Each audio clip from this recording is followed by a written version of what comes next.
Hey, how are you? Denzil Bursey coming to you from Detroit, Michigan. The D, baby.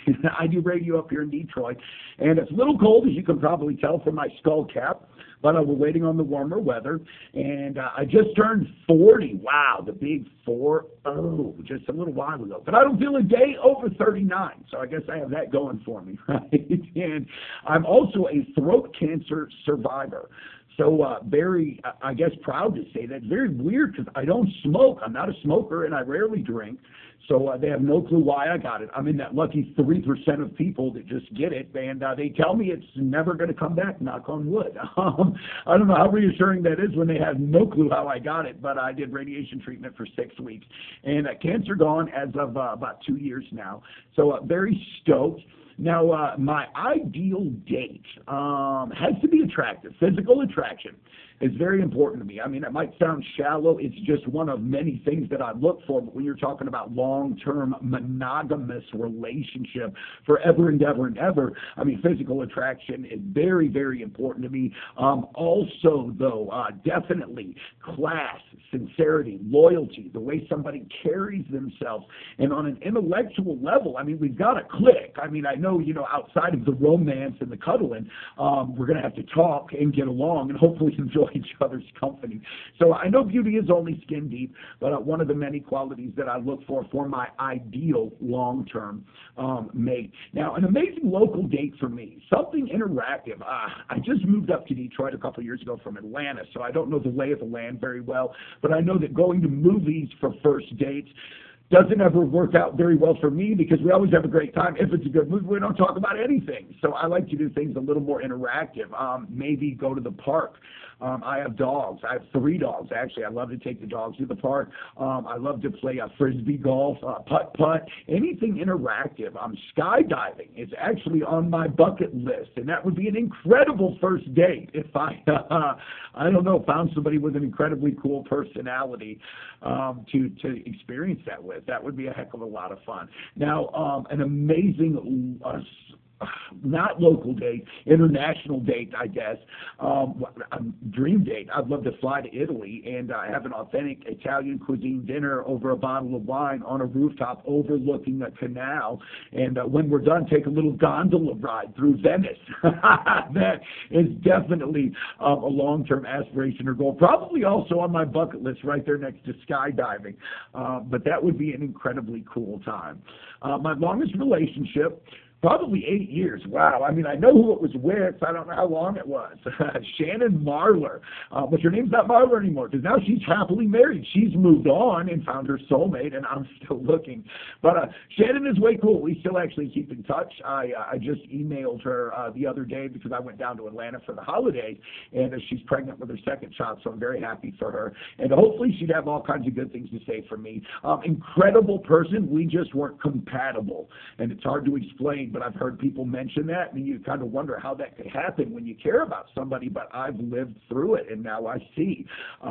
We just did little things that kind of picked at each other, wore at each other's nerves, and it's silly. I don't know how to explain it, little gamey type stuff.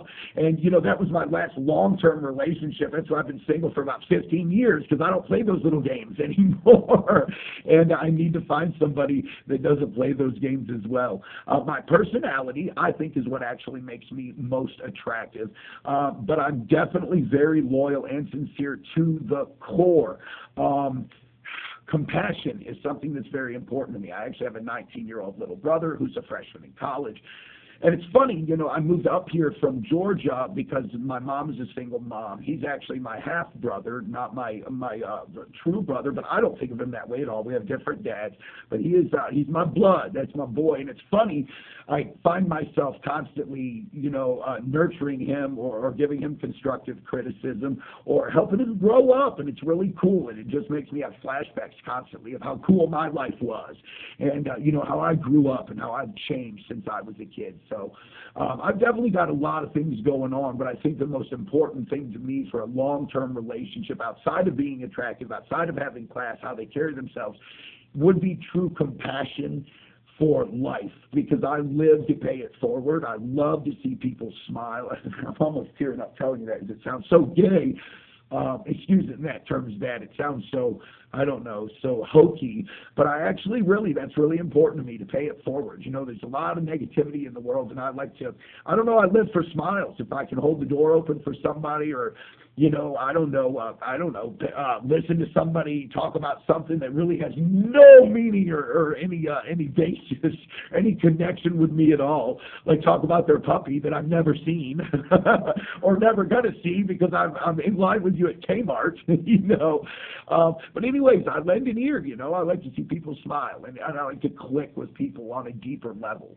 So I don't know. So I guess there's been a lot more things going on in my life than a relationship. That's why I think this is such a cool opportunity and something I would really like to take advantage of. I've never donated sperm, but I would. I don't have a felony. I mean, unfortunately, dude, I've had my run-ins in my days when I was younger. I mean, probably my biggest embarrassment on my record is I was a pothead, when I was younger, and I got in trouble for that. But just misdemeanor, slap on the wrist stuff.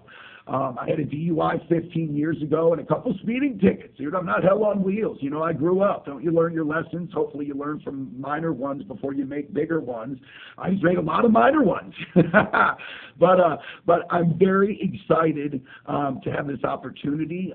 If I was trying to sell myself, I think my biggest, what was the question? I'm sorry, and I'm cheating now. What 4 words best describe my personality? I would have to say engaging, outgoing, sincere, and humorous, but I like to say sincerely humorous because I like to make people laugh, and I don't know, I tend to find a way to do that through my playful personality. And I think one of the other questions you wanted me to answer was would I consider myself more athletic or smart? Well, I'm pretty athletic, but I'm really smart. So I guess I'd have to go with smart since I was really smart and just pretty athletic. I'd like to say really athletic, but I've got a little lazy in my old age, and I play a lot of poker as opposed to more softball and basketball. But I do still play softball and basketball, just now it's for fun instead of competitive. And the poker is like an older lazy man's game, but an intelligent lazy man's game because it's a constant mental battle. And that's something I really enjoy. So if I could meet somebody that was into, gambling or casinos, that kind of thing, that's neat too. Those always make for good dates because outside of the gambling, there's great nightlife. There's usually really good food, and the shows are pretty phenomenal. So I don't know. I guess I'm done rambling. I hope this is what you wanted to hear. If you want to hear more, 770-846-1436. Again, Denzil Bursey. Oh, and if I won $50,000, what would I do with the money? Well, I'd only get to keep, half, because Uncle Sam's taking half.